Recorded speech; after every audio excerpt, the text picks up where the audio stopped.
Also breaking tonight in retaliation to the Trump administration's 10% tariffs on Chinese goods, which is now in effect, by the way.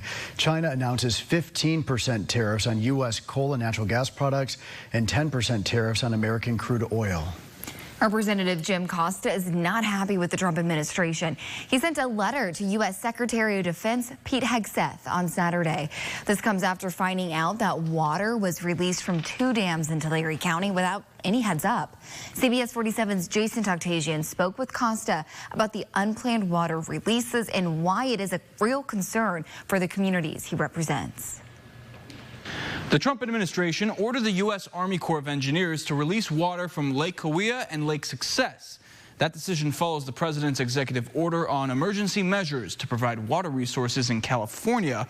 But the Tulare County Farm Bureau tells me that decision could be costly.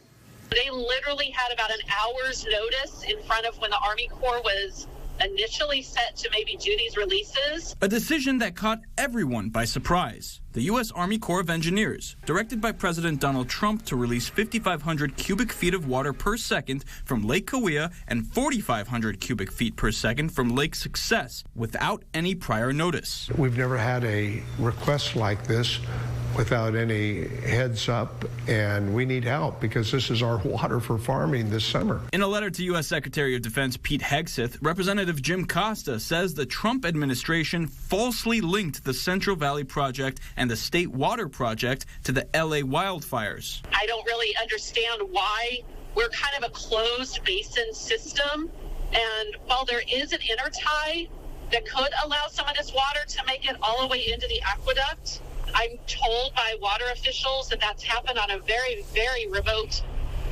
basis. Representative Costa says he immediately contacted the U.S. Army Corps of Engineers after learning 2 dams under his jurisdiction were going to release tons of water. We pushed and pushed on it, and then they said, well, within our modeling to try to protect against flooding, we have some level of encroachment, but we're going to try to reduce the amount of releases to not 5,500 feet, but to 1,500 feet, 1,500 cubic feet per second, which still makes no sense. The amount of water released was minimized, but the executive director of the Tulare County Farm Bureau says that she was contacted by farmers who were preparing for the worst. Some of our communities are still responding to trying to rebuild and deal with repairs on channels that were washed out during the 2023 flooding.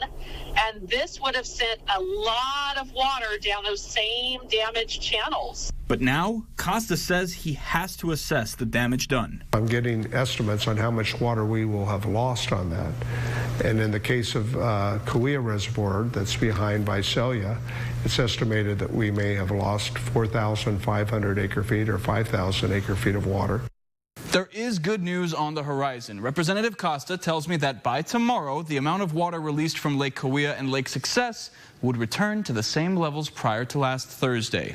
In the studio, Jason Toctasian, CBS 47.